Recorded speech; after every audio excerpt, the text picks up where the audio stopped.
Tienes palabras de vida eterna. ¿Dónde más iré, Dios? ¿Dónde más iré? Tienes palabras de vida eterna. Señor, continuamos en el capítulo 12 del libro de Hebreos, la carta a los Hebreos. Está siendo muy precioso todo lo que estamos sabiendo y hoy vamos a continuar. Vamos a leer Hebreos capítulo 12, versículo desde el 4 hasta el 11. Lea junto conmigo, luego mantenga su Biblia abierta para ir siguiendo conmigo lo que vamos a ver. Dice así la palabra del Señor, Hebreos 12, del 4 al 11. Porque aún no habéis resistido hasta la sangre, combatiendo contra el pecado. Y habéis ya olvidado la exhortación que como a hijos se os dirige, diciendo, Hijo mío, no menosprecies la disciplina del Señor, ni desmayes cuando eres reprendido por Él, porque el Señor al que ama, disciplina, y azota a todo el que recibe por hijo. Si soportáis la disciplina, Dios os trata como a hijos, porque ¿qué hijo es aquel a quien el Padre no disciplina?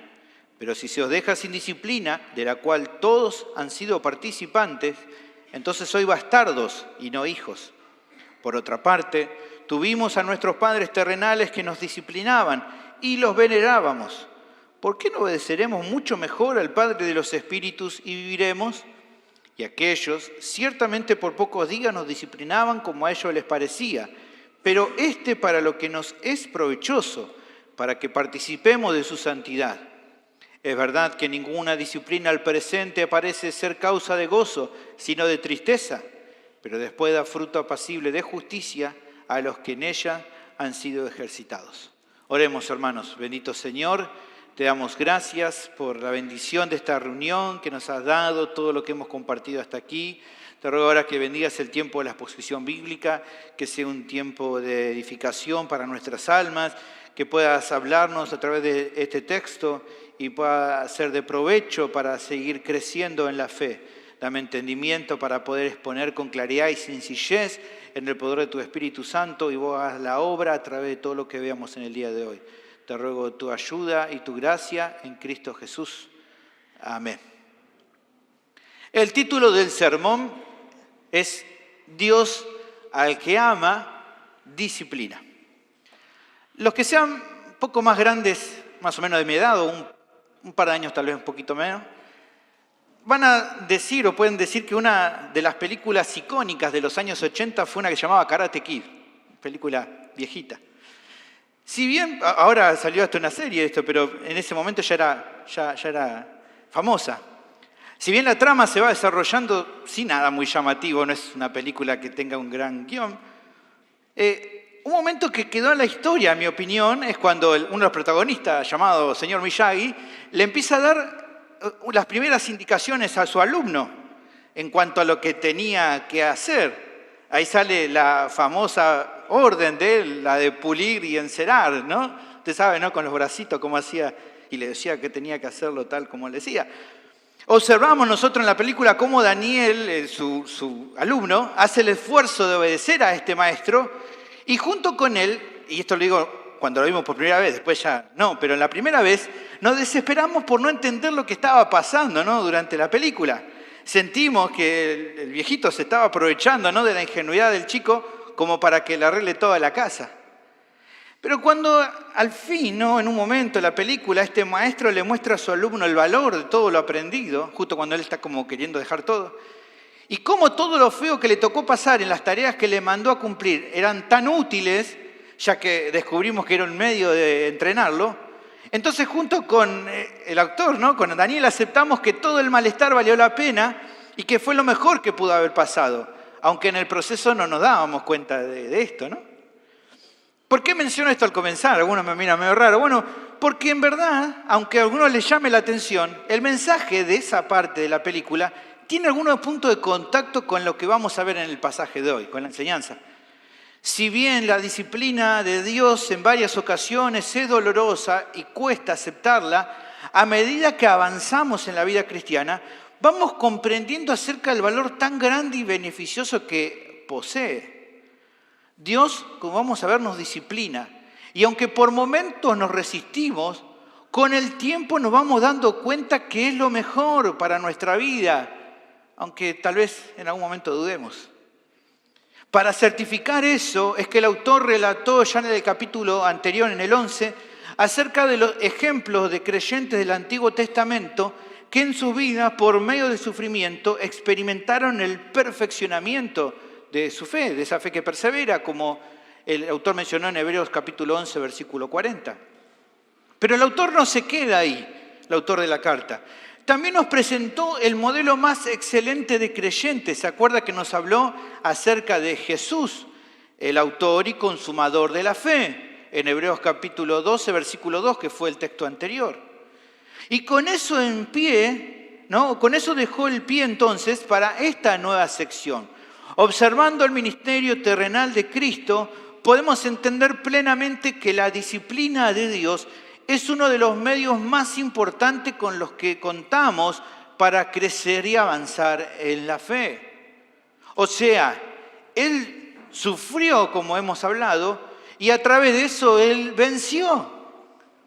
La pregunta es, ¿nosotros queremos vencer también? Bueno, entonces tenemos que seguir sus pisadas, lo cual involucra ¿qué cosa? El tener que sufrir.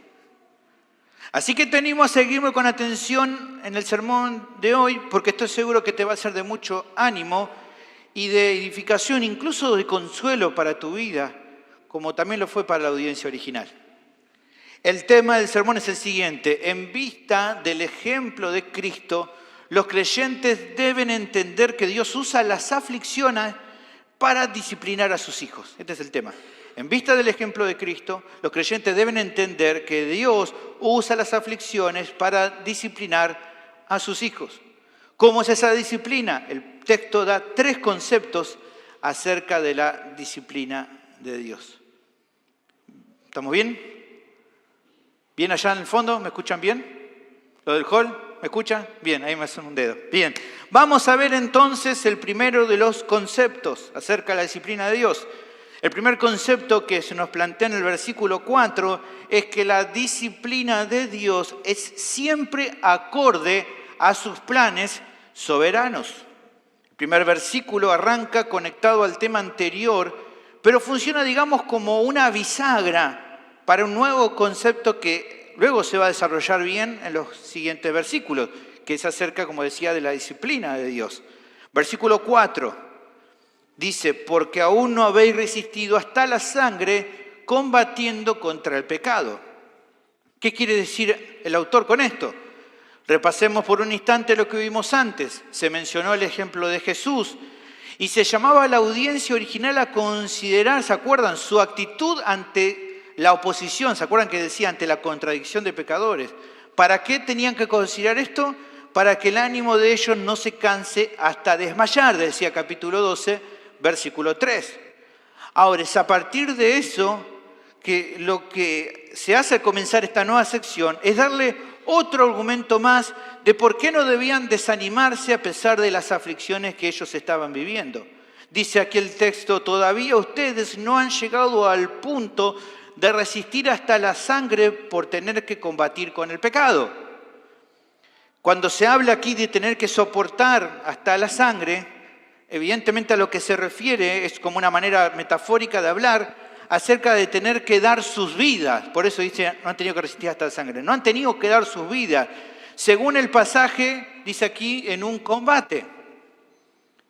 Ahora, la pregunta, ¿podemos hacer un combate contra qué? Bueno, ¿qué dice el texto? Un combate contra el pecado.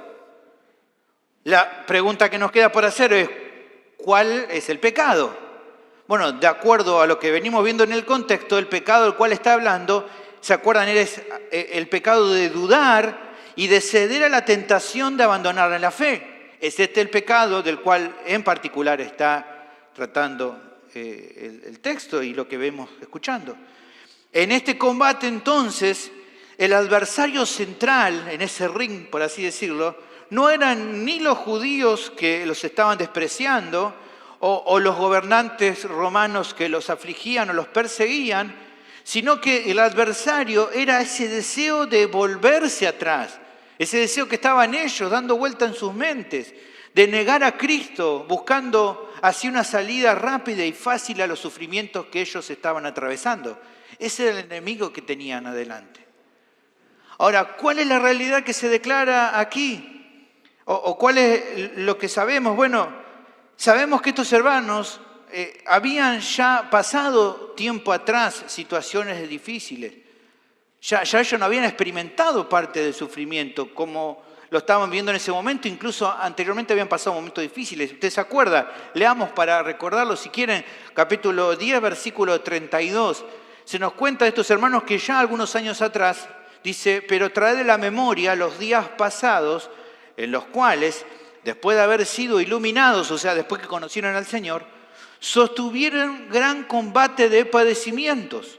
Por una parte, ciertamente, con vituperios y tribulaciones fuisteis hechos espectáculo, y por otra, llegasteis a ser compañeros de los que estaban en una situación semejante, porque de los presos también os compadecisteis, y el despojo de vuestros bienes sufristeis con gozo, sabiendo que tenéis en vosotros una mejor y perdurable herencia en los cielos. Evidentemente, estas personas sabían lo que era sufrir, ¿no? Sufrieron el despojo de sus bienes, sufrieron muchos de ellos cárceles, tuvieron que enfrentar peligros de ir a visitar a gente que estaba encarcelada para llevarla y ayudarles. Ahora, aunque ellos sabían lo que era el sufrimiento, todavía no habían afrontado la prueba más dura de tener que justamente ofrecer sus propias vidas a causa de ser fieles a Dios. Perdón. Esto era algo que sí ya les había acontecido a algunos de los creyentes del Antiguo Testamento, algunos de los cuales se nos han presentado en el capítulo anterior. Y por lo que sabemos también, por el relato de los evangelios, Jesús sí también pasó por eso. Jesús tuvo que padecer tormento y dolor hasta entregar su propio cuerpo, su vida, por su fidelidad a la verdad. Entonces, esas personas sí, Jesús sí, algunos creyentes del Antiguo Testamento también. Las dudas que quedarían por responder serían, ¿y por qué el autor le plantea esto a sus oyentes? ¿Por qué les cuenta de esto? ¿Qué es lo que quiere que ellos entiendan con esto que le está hablando aquí? Bueno, pensemos por un instante en su contexto. Dijimos que en los años pasados ya habían pasado momentos de tribulaciones, pero en ese momento, cuando ellos están leyendo la carta, estaban pasando también un momento muy duro. Gracias, Carlos. Un momento difícil. Estaban viviendo persecuciones. Estaban viviendo amenazas. Mucha aflicción a causa de mantenerse fieles al Evangelio. Algunos supuestos hermanos los habían abandonado, habían apostatado de la fe, como se menciona, por ejemplo, en capítulo 6, versículo 4 al 6. Otros, dentro del grupo, estaban empezando a ceder a la tentación y adoptaron la mala costumbre de ausentarse de varias de sus reuniones, como también se acuerdan, vimos en capítulo 10, versículo 25. Así que la situación era difícil. Imagínense nosotros, pensemos, viajemos en el tiempo como iglesia y pensemos esa misma situación.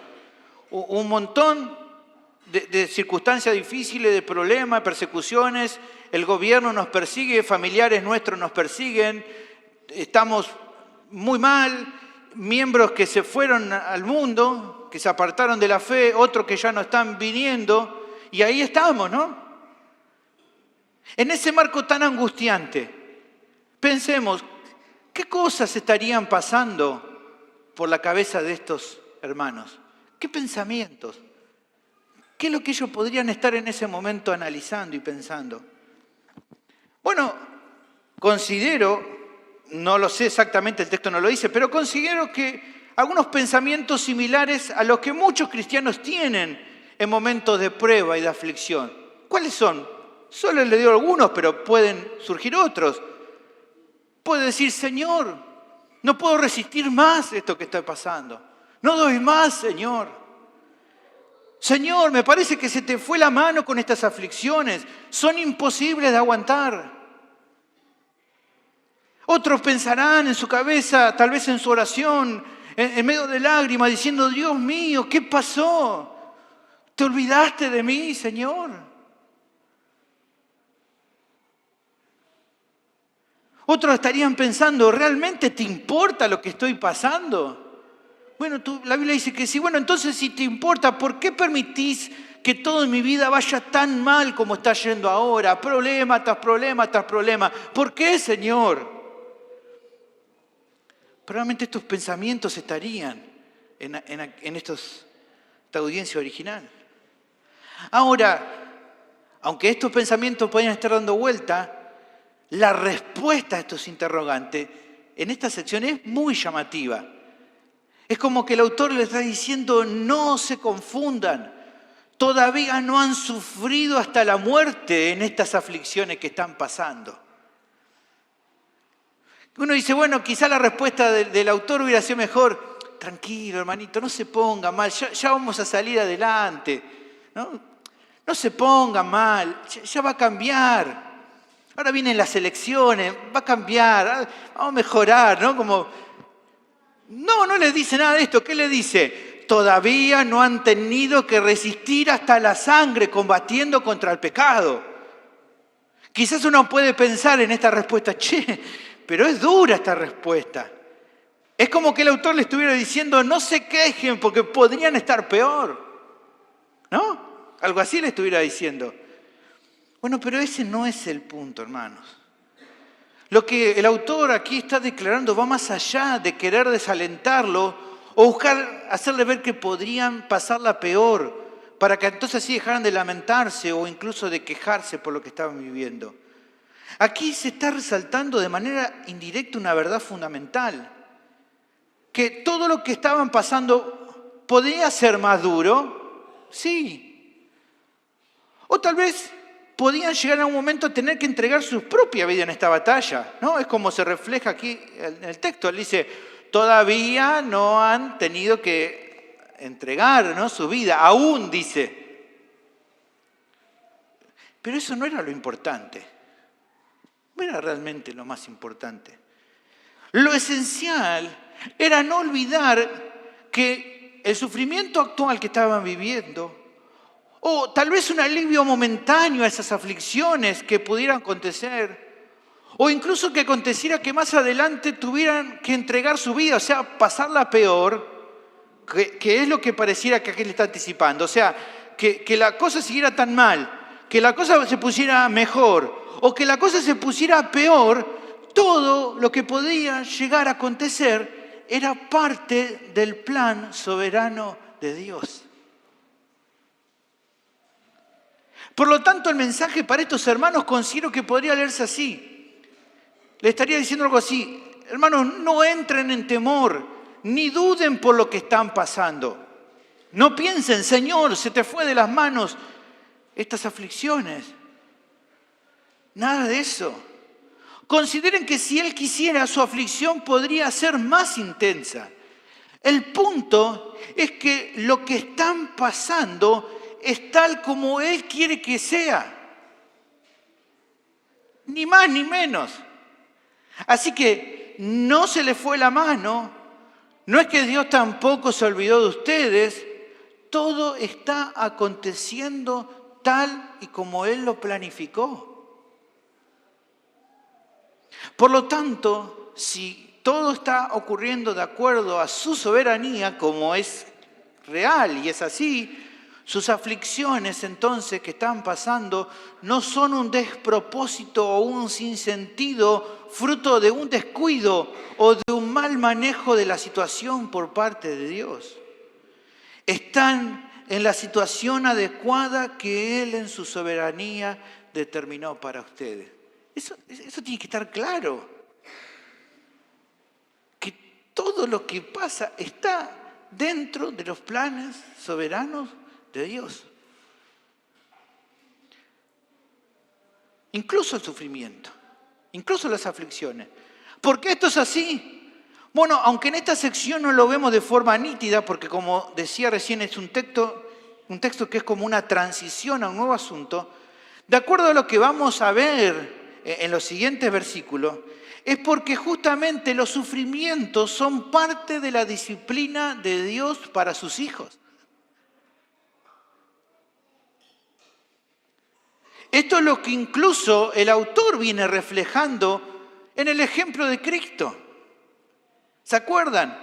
Él sufrió. Claro que sí, mucho, como vimos la vez pasada, mucho más que cualquier otro ser humano. Pero aunque Él sufrió más que cualquier otro ser humano en la historia, en todo momento ese sufrimiento fue acorde al plan soberano que el Padre trazó de acuerdo a su plan de salvación. Como se nos menciona en 1 de Pedro, capítulo 1, versículo 18, dice ahí, sabiendo que fuiste rescatado de vuestra vana manera de vivir, la cual recibiste de vuestros padres, no con cosas corruptibles como oro o plata, y aquí la clave, sino con la sangre preciosa de Cristo, como de un cordero sin mancha y sin contaminación. Y aquí está el versículo importante, versículo 20, ya destinado desde antes de la fundación del mundo. O sea, Jesús iba a venir a morir de acuerdo a lo que Dios en sus planes soberanos ya había planificado desde antes de la fundación del mundo. Todo lo que Jesús tuvo que pasar estaba dentro de un plan. Su sufrimiento, su desolación, su quebranto, la traición de los suyos, las burlas. Incluso si usted lee el Evangelio, todo el tiempo vemos, y tal cosa ocurrió de acuerdo a lo que dijo el profeta, de acuerdo a lo que dijo, de acuerdo a lo que dijo. ¿Por qué? Porque todo estaba dentro de los planes soberanos de Dios. Por lo tanto, entonces, por medio de estos conceptos podemos decir que el primero de los conceptos que el texto presenta, que los creyentes deben considerar acerca de la disciplina de Dios, en vista del ejemplo de Cristo, ¿cuál es? Que la disciplina de Dios es siempre de acuerdo a sus planes soberanos. Al reflexionar en esta sección, pienso que la enseñanza es tan útil para la audiencia original como lo es para nosotros en este tiempo. Yo sé que no hace falta mucho para que te identifiques con esto que estoy diciendo. En muchos casos, ¿por qué digo que es muy interesante? Porque nuestra reacción ante la adversidad generalmente no es aceptarla con gozo, incluso ya sabiendo de antemano que es parte de la disciplina de Dios. Lo sabemos. No estoy diciendo nada que vos no sepas, pero aún así muchas veces no lo aceptamos con gozo. Damos lugar a la tentación de desconfiar del Señor. Pensamos que Él no está considerando bien lo que está haciendo, o como que Él no estuviera viendo lo que nos pasa. No, nosotros decimos los ojos de Dios están sobre todo, pero cuando nos viene a nosotros la prueba es como que decimos, ¿dónde estás que no ves lo que estoy pasando? Incluso llegamos al punto de tildar a nuestras aflicciones como injustas, como fuera de lugar. Pero hermanos, es todo lo contrario. Y que nos quede claro, y lo vamos a ver varias veces hoy este asunto, el problema no es que a Dios la situación se le haya ido de las manos como para que estemos padeciendo más de lo esperable. No. Y si tenemos duda en cuanto a eso, bueno, hermanos, si tenemos duda en cuanto al plan de Dios, miremos por favor a la cruz. Miremos a la cruz. ¿Qué podrían pensar las personas de lo que allí aconteció cuando veían a Jesús colgado en ese madero? ¿Qué podrían haber pensado tal vez sus discípulos? Quizás podrían haber pensado, esto es absurdo. ¿Cómo puede ser que el carpintero de Nazaret le esté pasando algo que haya sido orquestado por Dios? Incluso algunos de sus detractores, sus enemigos, le dijeron en tono de burla, si tanto te ama tu Padre, ¿por qué no te baja de la cruz? ¿Por qué no envía una legión de ángeles a salvarte? Y así lo acusaban, ¿no? De ¿por qué no cambia esta situación? Por ejemplo, Mateo 27:43, pero hay muchos textos que hablan sobre esto. El punto es que eso no iba a pasar. Jesús no se iba a bajar de la cruz. Él iba a morir en esa cruz. Él iba a soportar la vergüenza en esa cruz. Él iba a cargar toda la ira de Dios en esa cruz. Justamente porque en su soberanía Dios había determinado que el sufrimiento de su Hijo unigénito fuera tal como fue. Nada aconteció fuera de su plan.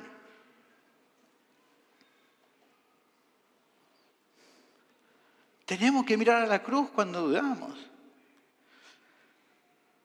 Lo que nos tendríamos que preguntar, más bien con sinceridad, en vez de estar dudando si tal vez la situación se le fue de las manos a Dios, luego de mirar a la cruz y de pensar con claridad en eso, sería ¿por qué pensamos que con el resto de sus hijos Dios sería diferente? Hermanos, si estás pasando un momento de tribulación tremenda, no dudes de Dios. No considere que la situación es un sufrimiento absurdo. Tenés que pensar las cosas de manera bíblica. Tenés que renovar tu entendimiento y recordar que el ejemplo de Cristo nos muestra que la disciplina de Dios para nuestras vidas es de acuerdo a su soberanía. Por lo tanto, si es así, no hay lugar para la duda o para el temor. Lo que tiene que acontecer es que confiemos en Él, que esperemos en Él y que sigamos adelante.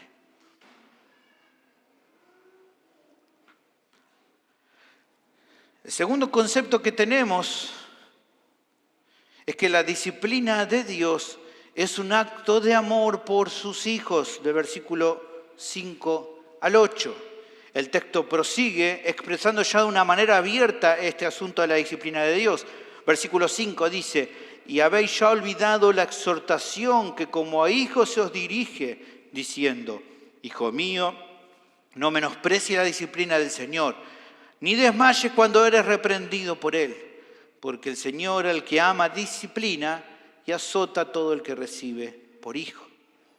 El autor anima a su audiencia original a que no olvide el tipo de relación que Dios tiene con aquellos que son parte de su familia.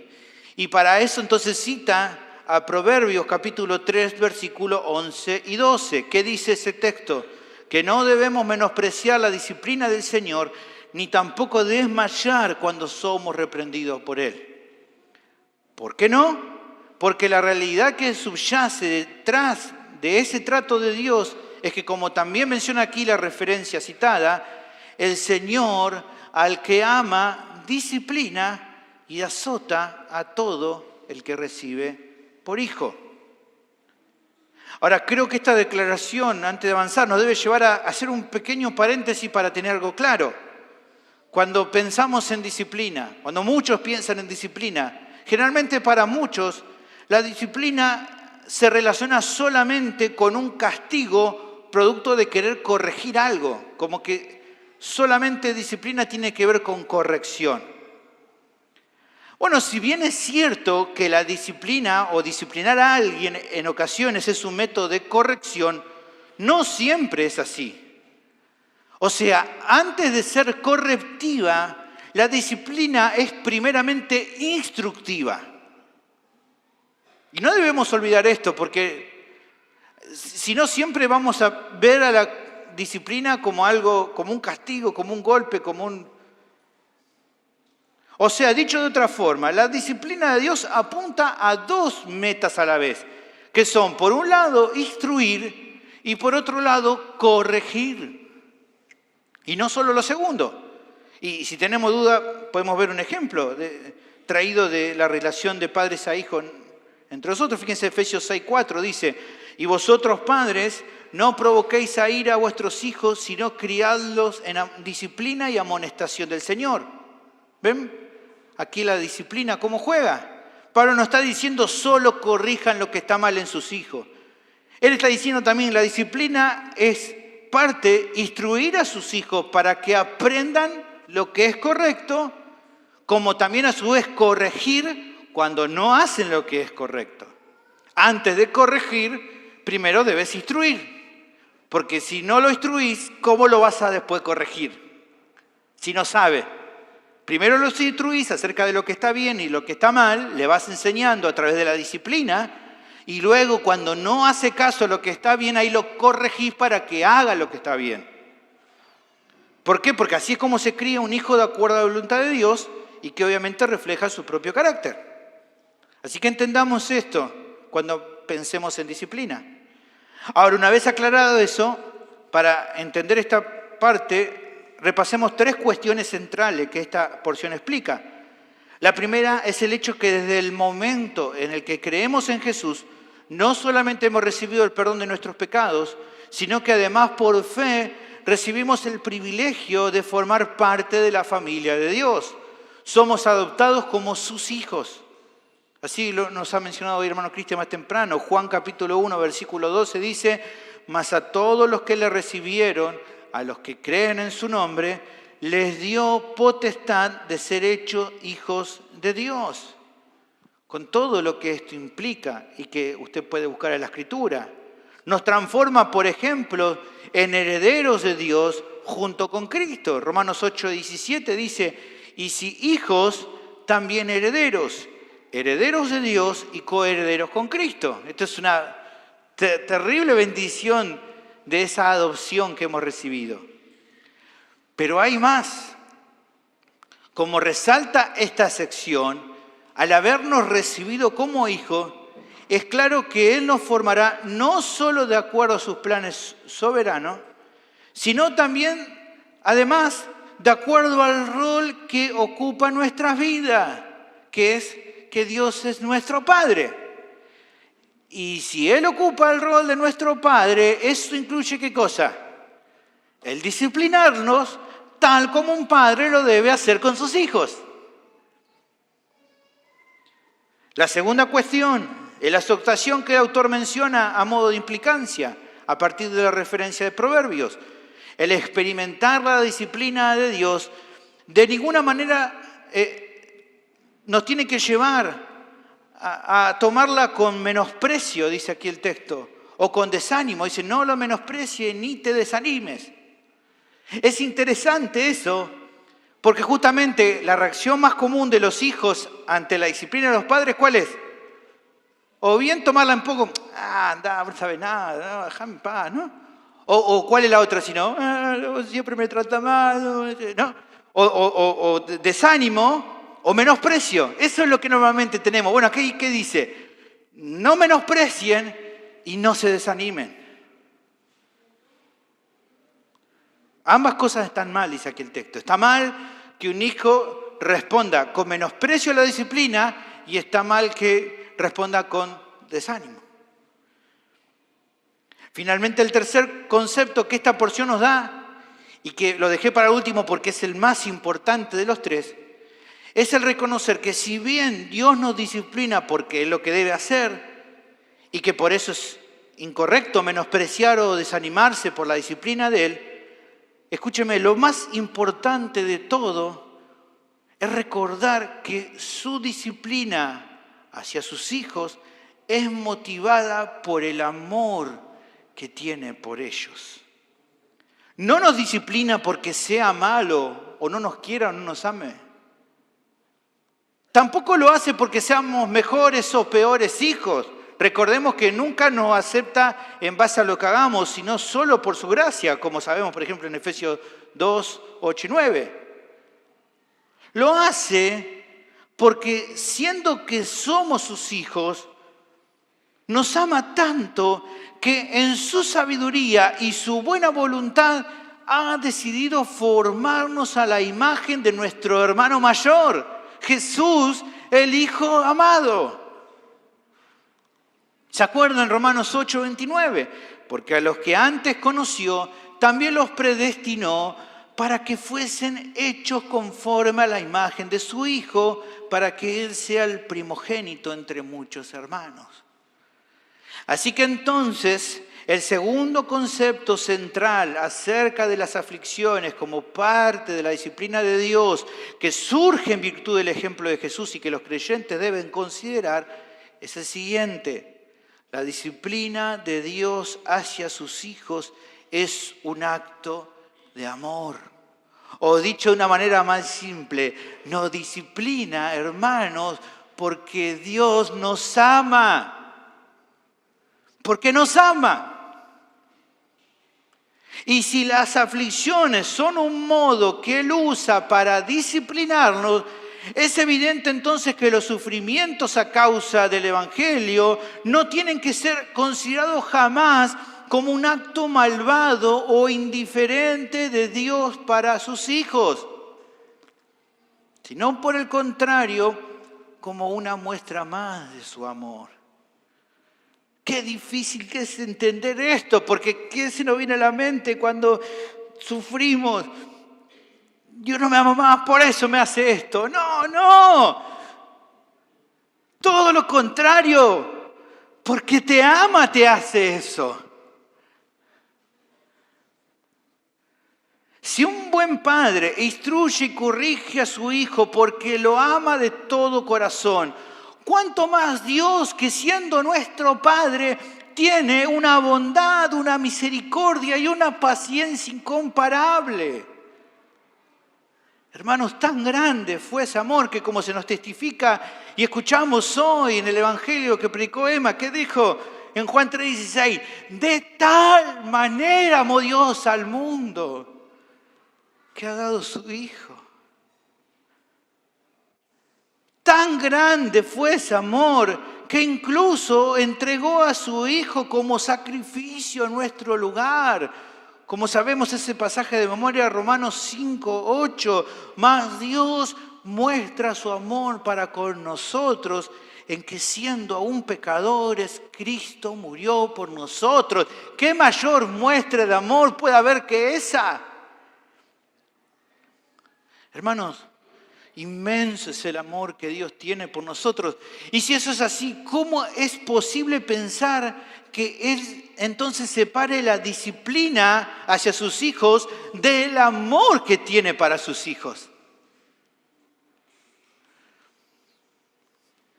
Creo que esta parte justamente buscaba llamar la atención de la audiencia original, así como también lo debe hacer para nosotros.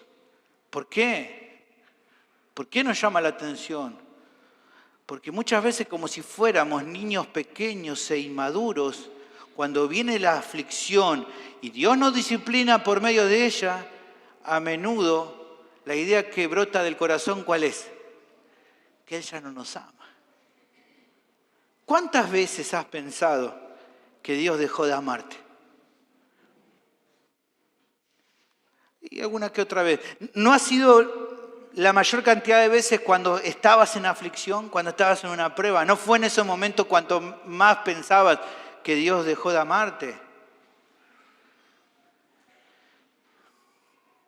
Hay personas que dicen, siento que ya Dios no me ama, siento que Dios ya no se preocupa por mí, que no le intereso. Lo que tenemos que recordar es que esos sentimientos o ideas que a veces tenemos, si somos creyentes genuinos de que Dios no nos ama más, no tienen que ver con la realidad. ¿Por qué no tienen que ver con la realidad? Porque cada uno de los creyentes que han nacido de nuevo, cada uno de los suyos, Dios los ama con amor de pacto. Así que, como nos asegura Pablo en Romanos 8, 38 y 35 también, nada ni nadie nos puede separar de su amor. Romanos 8, 35, Pablo lo dice con énfasis, ¿quién nos separará del amor de Cristo? ¿Tribulación? No sé. No, tribulación no te puede separar del amor de Cristo. Angustia, persecución, o hambre, o desnudez, o peligro, o espada. Algo de eso te puede separar de su amor.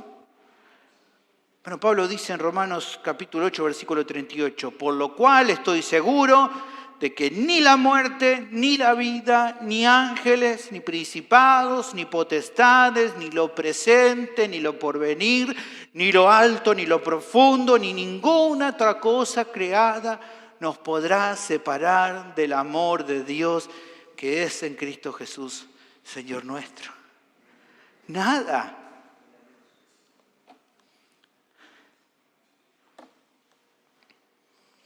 Por lo tanto, entonces, nuevamente, el problema no está en Él, sino en ¿quién? En nosotros, claro. Son los pensamientos limitados que tenemos, inmaduros, necios, los que nos llevan a dudar de su amor. Tengamos por seguro esto, hermanos. A veces Él usará las aflicciones como un método de ajustarnos las tuercas. No sé si usted me entiende, ¿no? Ajustarlo, para que entonces vayamos madurando. Incluso como nos ama, no va a dudar en hacernos pasar por el dolor a fin de que abandonemos la necedad de nuestros corazones y nos rindamos a su voluntad, que es mejor que la nuestra. Él nos va a azotar si tiene que hacerlo, como un padre hace con su hijo. Usted sabe, si ha tenido un hijo así medio necio y medio rebelde y medio que te enfrentaba a una y sácate, enfrentaba a dos, enfrentaba a tres, hasta que en un momento el chango que decía, está bien, me rindo, ¿no? Y yo decía, bueno, entendió. Y Dios a veces tiene que hacernos así. ¿Por qué nos tiene que hacer así? Porque no nos queremos rendir a su voluntad. Ahora, por hacer esto, ¿es que nos ha dejado de amar? De ninguna manera, hermano. Todo lo contrario. El pasaje a continuación sigue en la misma sintonía. Si soportáis la disciplina, Dios os trata como a hijos. Porque, ¿qué hijo es aquel a quien el Padre no disciplina? Pero si se os deja sin disciplina, de la cual todos han sido participantes, entonces sois bastardos y no hijos. Lo primero que dice aquí el versículo 7 ha generado algunos malentendidos. Hay personas que dicen, de acuerdo a esto, bueno, solo si el creyente soporta la disciplina es que Dios lo trata como un hijo. Eso es un error. Incluso no concordaría con la siguiente pregunta. A ver, para que se entiendan, argumentemos para entender por qué digo que es un error. ¿Acaso usted conoce a padres buenos que solo tratan a sus hijos como hijos cuando ellos soportan la disciplina? No, claro que no. Claro que no. A ver, no sé si soy un gran padre, un buen padre, pero Facundo y Sara siguen siendo mis hijos independientemente que a veces no me hagan caso. Aunque yo quiero que me hagan caso, les cuesta, pero así todo no dejan de ser mis hijos. Y por eso los disciplino a diario, para que hagan lo que yo considero que es lo mejor. No dejan de ser mis hijos por eso. No dejo de tratarlo como hijos, porque no me hagan caso. Bueno, entonces, si no es así, ¿qué significa aquí? Bueno, creo que si usted lee una mejor traducción del comienzo de este texto, es como lo hace la versión de la Biblia de las Américas, que no utiliza este sí del comienzo como un condicionante, o sea, si hago esto, entonces pasa aquello, sino que presenta la aflicción como medio de disciplina, como una respuesta natural de un padre amoroso. Dice aquí el texto en versión Biblia de las Américas. No dice sí, fíjense que dice, es para vuestra corrección que sufrís. Dios os trata como a hijos. Porque, ¿qué hijo hay a quien su padre no discipline? ¿Ven? No hay condición, es lo que pasa. Así que entonces lo que el autor argumenta es lógico. Si Dios nos ama tanto como para recibirnos como hijos, nos amará tanto como para buscar instruirnos y corregirnos por medio de las aflicciones que nos haga pasar. ¿Se entiende? Algunos por ahí me miran medio raro. Bueno, vamos a dar dos ejemplos para que usted entienda bien. Cuando fuiste pequeño, cuando hay algunos acá que ya son medio grandotes, ¿no? Sí. Cuando fueron chicos. Qué malestar que habrá sido para alguno cuando, por ejemplo, no sé, un ejemplo, ¿no? Su padre o su madre le insistieran a que sean ordenados con sus cosas, ¿no? Hijo, ¿acomodaste las cosas? Oh, va, lo acomodo, ¿viste? Hijo, ¿acomodaste las cosas de tu mochila? Oh, bueno. Hijo, acomodaste la cosa, ¿no? Y así un día y al otro día, y Dios dice, oh, qué pesado, todos los días me hace acordar que tengo que dejar en orden, ¿no? Y pasa el mes y un día te olvidaste, y justo el día que te olvidaste te dice, hijo, ¿te acordaste de...? ¿Viste? Bueno, Y va, ¿no? Y va, y va, y va, y va. Ahora que sos grande, de repente un día decís, ¿dónde dejé la llave de casa, no? ¿Y qué te acordás? La dejé exactamente en el lugar que tenía que dejarla, ¿no? Y entonces la agarrás a esa llave, te pones contento y probablemente en tu cara se dibuja una sonrisa y diga, qué bueno que me acordé, pero si mi viejo o mi vieja de chico no me hubieran insistido tanto en ser tan ordenado, probablemente esa llave no las hubiera encontrado porque hubiera quedado en cualquier lugar. ¿Se entiende? Fueron tan insistentes respecto al orden que, aunque eso no te gustaba en el momento, para ayudarte a lo que sos ahora. No sé si entendió. Pensemos en otro segundo ejemplo. ¿Qué niño se alegra de chico por tomar un remedio feo que sus padres a veces por la fuerza lo obligaban a tragar? Le pasa a veces, ¿no? Que los enanos no quieren tomar. Después, si quieren, no lo puedo decir acá ahora porque va a quedar grabado y me pueden denunciar, pero después, si quieren, yo les doy una técnica de cómo hacer para que los enanos tomen. Pero a veces no quieren, ¿no? Y se rebelan, ¿no? Y entre padre y madre lo tienen que sujetar para meterle esa cuchara. Ni hablar, ¿no? Inyección, no, la vacuna, no, llévalo vos, no, llévalo vos. Difícil. Pero con el tiempo, estos niños que en el momento se rebelaron y no quisieron saber nada, entendieron con el tiempo de que si no los forzaban a tomar esos remedios, no se iban a poder sanar. El clásico reto de su madre, ¿no? Cuando le dice, ¿cómo te sentís ahora? Mejor. ¿Viste que yo te dije que tenías que tomar? ¿No? Y decís, bueno, sí. Hermanos, solo una persona sin amor puede ceder ante el disgusto de un hijo y bajar los brazos en instruirle y corregirle. Pero quien ama no va a bajar los brazos, no lo va a hacer. Aunque su hijo lo desprecie, ese padre o esa madre va a hacer lo que considere necesario. Lo va a hacer igual. Aunque en ese momento capaz su hijo lo odie. Es hasta que llegan a grande que muchas personas recién se dan cuenta del amor que sus padres tuvieron por ellos. Tanto amor como para disciplinar, aunque sus hijos lo despreciaran. Algo de eso es lo que nos está diciendo aquí el texto. De hecho, el autor remarca algo muy claro. Si Dios nos dejara sin disciplina, lo cual no es así, porque dice aquí el texto, en verdad todos somos participantes de esa disciplina. Entonces, si Dios nos dejara sin disciplina, podríamos ser reconocidos como bastardos, dice. ¿Qué es esto de bastardos? Hijos ilegítimos. Y no ser reconocidos como hijos.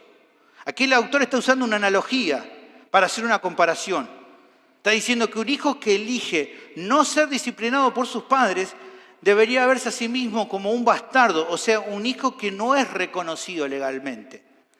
¿Por qué? Porque un padre bueno, desde el momento que trae a luz un hijo, y si realmente ese padre o esa madre lo aman, abraza con amor la premisa de que lo va a cuidar, lo va a sustentar y también lo va a guiar por medio de la instrucción y la corrección. Incluso siendo jóvenes, muchas veces nosotros quizás todavía no teníamos mucha experiencia, pero cuando vimos al enano ahí en la cuna dijimos, a partir de ahora me tengo que poner las pilas, lo tengo que cuidar, lo tengo que alimentar y tengo que instruirlo porque amo a ese hijo. ¿Por qué? Porque esta es una de las mayores demostraciones de que ese padre y esa madre aman. Es nuevamente, hermanos, el ejemplo de Jesús lo que va a despejar cualquier duda. ¿Quién puede dudar del amor que Dios tenía, de Dios Padre tenía hacia su Hijo Jesús? Mire, si no tendrá amor, que el día que Jesús se bautiza, fíjense lo que hace Dios Padre, dice, y Jesús, versículo 16 del capítulo 3 de Mateo. Y Jesús, después que fue bautizado, subió luego del agua, y aquí los cielos le fueron abiertos, y vio el Espíritu de Dios que descendía como paloma y venía sobre él. Y aquí, fíjense, y una voz de los cielos, ¿quién era este? Dios Padre, decía, ¿qué decía? Este es mi Hijo amado, en quien tengo complacencia. Miren si Dios Padre no amaba a Dios Hijo, para decir así una voz, diciendo, expresando su amor. Lo mismo que pasa en el monte de la transfiguración, Mateo 17:5, nuevamente, este es mi Hijo amado. Incluso Jesús declaró el amor eterno que el Padre tenía por él en la famosa oración sacerdotal de Juan capítulo 17, versículo 23 dice, Jesús orando por los discípulos dice, yo en ellos y tú en mí, para que sean perfectos en unidad, para que el mundo conozca que tú me enviaste, fíjate, y que los has amado a ellos como también a mí me has amado. Versículo 24, Padre, aquellos que me has dado, quiero que donde yo estoy, también ellos estén conmigo, para que vean mi gloria que me has dado. Y aquí nuevamente, porque me has amado desde antes de la fundación del mundo. ¿Qué notamos por el testimonio de los evangelios? Que de ninguna manera este amor, que es claro que Dios tenía por su Hijo, que el Padre tenía por su Hijo, de ninguna manera este amor le impidió a Dios el quebrantar a su Hijo, ya que de esa manera se iba a cumplir el plan redentor que Él tenía ya provisto. Aunque lo amaba, Dios Padre amaba a su Hijo, aún así lo quebrantó. Ahora, aunque lo quebrantó, ¿quién podría alegar falta de amor de Dios Padre hacia su amado Hijo?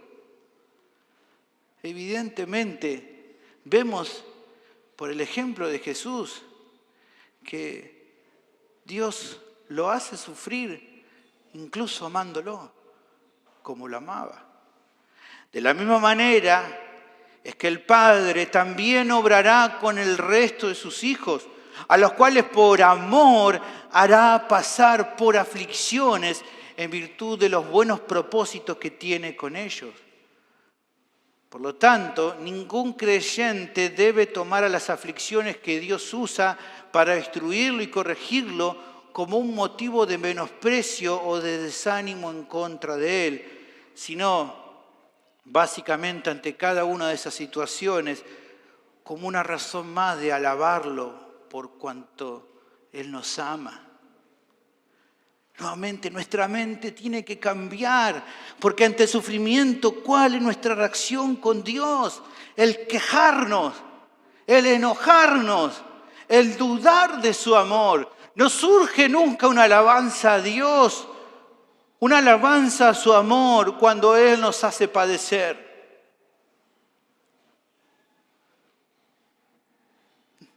Pero es lo que debería ser, porque es una demostración más de su amor.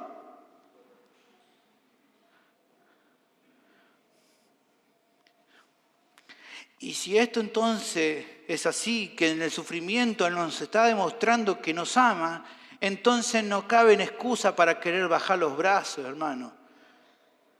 Como respuesta a su amor, lo que corresponde entonces es que por fe, mirando a Cristo, sigas adelante en obediencia a Dios, a pesar de lo que acontezca en tu vida, porque te guste o te desagrade lo que te ocurra, tenés que recordar que siempre lo que Él está haciendo con tu vida surge de su amor.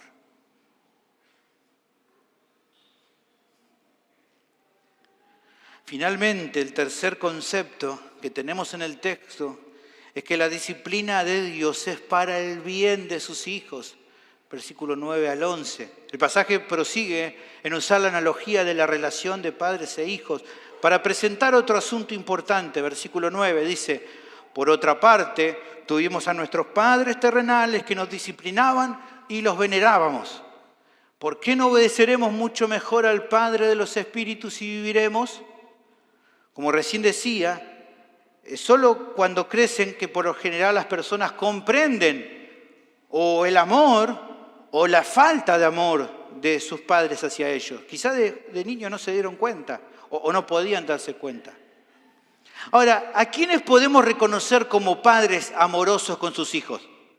De acuerdo a esta sección, ponemos en ese grupo a aquellos que de una u otra manera se esforzaron por disciplinar a sus hijos. Esos son los verdaderos padres amorosos. Aunque cuando son chicos sus hijos se den o no se den cuenta. Porque la realidad es que si bien hay muchas personas que cuando eran chicos se alegraban de que sus padres no le pusieran límites y no los disciplinaron, sino que lo dejaron hacer lo que querían, cuando crecen se llenan de resentimiento al darse cuenta lo mal que actuaron sus padres al no guiarlo debidamente. Se dan cuenta de grande el desastre que son y dicen, ¿por qué no me pusieron límites? Ahora me doy cuenta. En ese momento me reía y decía, no, mi papá es genial porque me deja hacer lo que quiere, me deja andar con quien quiera, no me dice no a nada. Pero ahora me doy cuenta lo mal que estaba. Hermanos, un padre amoroso siempre se esforzará por disciplinar a su hijo. Ahora, con eso en mente, el autor trae a colación algo. El respeto, aquí dice la veneración, son palabras sinónimos, creo que mejor queda el respeto. El respeto de un hijo con un padre que en su tiempo de juventud lo disciplinó. Generalmente cuando ese hijo crece y piensa en ese padre que fue amoroso, cuando lo disciplinó, tiene un respeto muy grande hacia él. ¿Para qué hace esta mención el autor? Bueno, para advertir a su audiencia que mucho más bueno será para ellos que de la misma forma respeten y por lo tanto obedezcan al Padre de los Espíritus, o sea, a Dios. Porque eso va a repercutir en un beneficio extraordinario para sus propias vidas, que es por eso que dice aquí que viviremos. O sea, dicho de otra manera, la vida de un hombre o de una mujer queda marcado para siempre, para bien, por la obediencia a un Padre amoroso. O sea, cuando una persona crece, si esa persona ha sido obediente a sus padres cuando era chico, queda marcado para bien. Ahora, ¿cuánto mayor será para el creyente que con respeto se somete a Dios? ¿Cuánto más queda marcada esa vida? Pero el autor va más allá e incluye las deficiencias y limitaciones normales que puede haber en un padre terrenal en comparación con el Padre Celestial. Versículo 10. Y aquellos, hablando de los padres terrenales, ciertamente por pocos días nos disciplinaban como a ellos les parecía, pero para lo que nos es provechoso, para que participemos de su santidad. Es claro que los padres terrenales solo se encargaban de disciplinar a sus hijos por un tiempo. Cuando ya crecían, ya su labor concluye. Además, incluso en ocasiones, la disciplina a veces de los padres no siempre fue la más sabia. A veces tal vez por ignorancia o hasta por el propio pecado de los padres. Es así, no siempre disciplinamos como tiene que ser. ¿Por qué? Porque fallamos, somos imperfectos, somos ignorantes en unas cosas. Nuestros padres también quizás lo han sido. Pero en general, aquí el texto hablando de esto, incluso con falencias, incluso con las falencias lógicas que pueda tener, un hijo que ha sido disciplinado por un padre amoroso, cuando sea grande tendrá respeto por él, aunque a veces haya fallado, es así. Tendrá respeto. A veces hablo con algunos y dicen, no, cuando nos castigaban, ¿sabes? Mi viejo me agarraba con el rebenque, ¿viste? Uno, cuenta, ¿no? Quizás fue un poco bruto, ¿no? Pero aún así salió bueno el hijo, ¿no? Con todo. A ver, quizás hubiera sido mejor que lo corrigiera mejor, pero incluso aunque falló en su corrección es mejor eso que un padre que no le corrige absolutamente nada.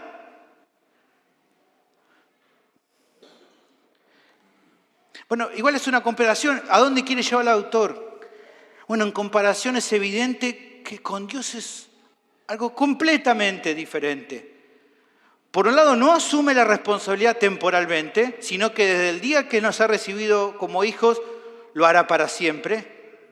Pero en particular, la gran diferencia considero que está en su labor. Los padres a veces fallan y no disciplinan para bien, pero en cambio, Dios siempre lo disciplina para el provecho de sus hijos, con la meta de que participe en su santidad. Nunca falla su disciplina. No es que a veces se le va la mano o a veces no lo hace bien. Él siempre nos disciplina para nuestro provecho.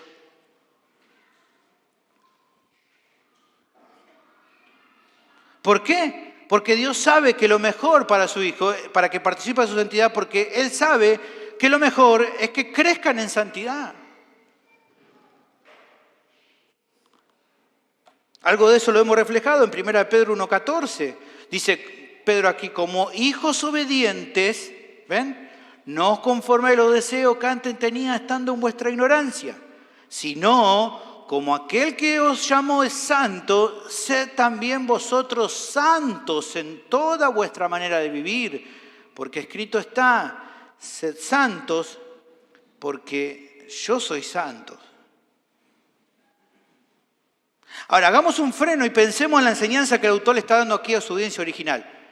¿Qué notamos en cada resultado mencionado de la disciplina de Dios para sus hijos? Recién veíamos que al ser expuestos a esa disciplina, los creyentes, dice, viviremos, decía. Se menciona aquí que también Él nos disciplina para lo que nos es provechoso. ¿Qué podemos decir entonces? Que nos encontramos aquí con el tercer concepto que el texto presenta acerca de la disciplina de Dios, que los creyentes deben considerar al afrontar las aflicciones. ¿Cuál es? Que la disciplina de Dios es siempre para el bien de sus hijos. Que la disciplina que Él aplica para tu vida es buena, es muy provechosa. Tan provechosa es que por medio de ella nos hace participar de su santidad. Entonces, si por medio de esa disciplina Él nos hace participar de su santidad, ¿qué puede haber de malo en eso? Nada. Un comentarista resalta lo siguiente, me pareció muy acertado, es una cita larga pero muy buena, escuche, dice, nuestros padres terrenales nos disciplinaban durante el periodo limitado de años que precedía a nuestra adultez y recibían respeto apropiado de parte de nosotros. Aceptamos la disciplina porque era su derecho imponerla y nuestro deber someternos a ella. Sabían o pensaban que sabían qué era lo mejor para nosotros y nos sujetaban a la disciplina que les gustaba. Si nuestro Padre Celestial nos impone disciplina a nosotros, ¿no la aceptaremos voluntariamente de su mano? Nuestros padres terrenales algunas veces pueden haber estado equivocados en su estimación de la disciplina que necesitábamos. Podemos confiar en que nuestro Padre Celestial, en la perfección de su sabiduría y amor, nunca va a imponernos ninguna disciplina que no sea para nuestro bien. Y el bien supremo que tiene en vista para sus hijos es este, que ellos compartan su santidad. Finalmente el pasaje da una conclusión a esta sección que va por el mismo rumbo, versículo 11, termina, dice, es verdad que ninguna disciplina al presente parece ser causa de gozo, sino de tristeza, pero después da fruto apacible de justicia a los que en ella han sido ejercitados. El autor no niega lo que experimenta cada cristiano cuando Dios por medio de las aflicciones lo disciplina. Sabe que es verdad que ninguna disciplina en el momento en el que se la viva pareciera ser causa de gozo, sino de tristeza. Obviamente es así. A nadie le gusta ser disciplinado por medio del sufrimiento. Preferiríamos otro método disciplinario. Pero la realidad es que si bien en el momento puede causar dolor, más tarde o más temprano descubriremos la realidad. ¿Cuál es? Que después da fruto apacible de justicia a los que por medio de ellos han sido ejercitados. La audiencia original estaba sufriendo, por supuesto, pero esto los estaba preparando, era un ejercicio. Un ejercicio necesario para que en el futuro, cuando vinieran luchas peores, pudieran perseverar y dar esos frutos de paz y de vida justa, aún en medio del dolor y la persecución. Incluso, como venimos viendo en todo este pasaje, es claro que el ejemplo de Cristo les demostraba que esto es así. Y solo hace falta revisar aquí la enseñanza del autor de la carta para ver eso. Antes se nos declaró en capítulo 5, versículos 7 al 9, que Jesús por lo que sufrió aprendió la obediencia. Dice, y Cristo en los días de su carne, o sea, cuando estuvo en el mundo, ofreciendo ruegos y súplicas con gran clamor y lágrimas al que le podía librar de la muerte, fue oído a causa de su temor reverente. Y aunque era hijo, por lo que padeció, aprendió la obediencia. Y habiendo sido perfeccionado, vino a ser autor de su eterna salvación para todos los que le obedecen. En su humanidad ya lo hemos visto, el Hijo tenía que ser en todo como nosotros, por eso tuvo que transitar por la vereda del aprendizaje. Y si bien Él nunca tuvo que ser disciplinado para ser corregido porque era perfecto, Él no pudo eludir la disciplina instructiva. Fue en la escuela del dolor que Él aprendió, como vimos en este texto, y eso fue claramente para su propio bien. Por lo que entonces, si para Cristo el sufrir resultó en algo provechoso, la pregunta es, ¿no va a ser igual para nosotros? Ahora, todo esto, pienso, hermanos, para terminar, que nos interpela. Es normal que muchas veces leemos y nos conmueve la historia de hombres y mujeres de Dios que por medio de sus vidas nos dejaron un testimonio de fidelidad y de perseverancia. Ya hemos visto los ejemplos del Antiguo Testamento, de santos del Antiguo Testamento. No nos hemos apartado del modelo de excelencia que es el Señor Jesús. Tiempo incluso nos faltaría para reemplazar otros ejemplos más para este tiempo. Usted puede leer la biografía de David Brainerd, Elizabeth Elliot, William Tyndale, entre otros. Qué hermoso, ¿no?, que es oír acerca de su vida. ¿Cómo nos gustaría dejar un testimonio precioso como el de ellos? Ahora, el tema es que hay un asunto clave que une a todos estos. ¿Cuál es? Que todos ellos fueron disciplinados por medio del sufrimiento. Lea la historia de David Brainerd, sufrimiento. Lea la historia de Elizabeth Elliot, sufrimiento. Todos fueron traspasados por el sufrimiento para llegar a ser creyentes fieles y que perseveraban, tuvieron que ser ejercitados por medio del dolor. Sus buenos frutos de justicia surgieron, entre otras cosas, por haber seguido adelante a pesar de las luchas que tuvieron. Ahora, por eso digo que nos encanta leer biografías de estos fieles. Lo triste, hermano, es que con tantos testimonios recibidos, todavía no hemos aprendido la lección. Hay que ser honestos. Para muchos creyentes solo hacen falta pequeñas pruebas para que ya empiecen a tambalear. Es lamentable que en ocasiones solo se requieren un par de aflicciones para llegar a pensar mal de Dios. Creemos que las cosas se les fueron de las manos, negando su soberanía, o que no les importa lo que estamos padeciendo, porque si no quitaría estas pruebas, dudando así de su amor. O pensamos que es malo por hacernos pasar tiempo de aflicción, desconfiando de su bondad. Bueno, creo que uno de los creyentes del Antiguo Testamento, de los que más sufrió y aprendió por medio de la disciplina de Dios, como fue Job, tiene derecho tal vez hoy a levantarse y mirarnos y exhortarnos y decirnos que recibiremos lo que nos agrada de Él nomás y lo que nos cause quebranto no vamos a despreciar.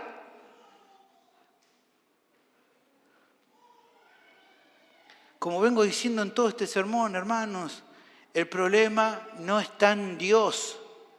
Él va a enviar sus aflicciones a tu vida, te guste o no te guste, si por medio de eso determina disciplinarte de acuerdo a sus planes soberanos. Porque te ama, Él lo va a hacer y va a ser para tu propio bien. El asunto es que vos dejes de despreciar, de quejarte o de desanimarte cuando Él lo hace. Dejá de quejarte por las pruebas que vivís. Dejá de estar diciéndole, Dios, ¿dónde estás? Dejá de hacerlo. Arrepentite de decir y quejarte y murmurar todo el tiempo cuando vienen las pruebas. Porque lo que Él quiera es que te sometas a su voluntad y por la fe sigas adelante. Porque con el tiempo verás que todo ese dolor valió la pena. Porque te fue preparando para el camino más difícil que te queda por delante. Y porque además a través de esas pruebas va embelleciendo tu vida para el encuentro final con el Señor. Cuando la tentación a no aceptar la disciplina de Dios por medio del dolor venga a tu vida, te animo a que por la fe mires a Cristo. Él te ha dejado su ejemplo para que lo sigas con fidelidad. Y si no lo estabas haciendo, te animo a que hoy te arrepientas y rindas tu vida a su soberanía, a su amor y a su bondad. Porque es por tu propio bien y es para su gloria. Finalmente quiero hablarles a aquellos que todavía no están en Cristo, que tal vez en esa situación le da lo mismo el pensar en la santidad de Dios o en obedecerle, que hasta acá, tal vez de manera abierta o tal vez de manera secreta, lo que estás haciendo es vivir tu vida como vos querías. Déjame decirte que seguro que no te ha ido muy bien, que tu vida no está satisfecha lejos de Dios, porque nadie puede estar bien lejos de Dios. Pero hay una noticia peor que eso, que esa insatisfacción momentánea de este momento. ¿Cuál es?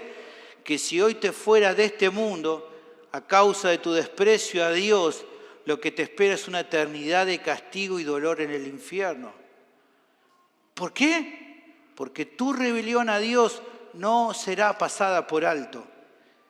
Tendrás que presentarte ante el trono de Dios.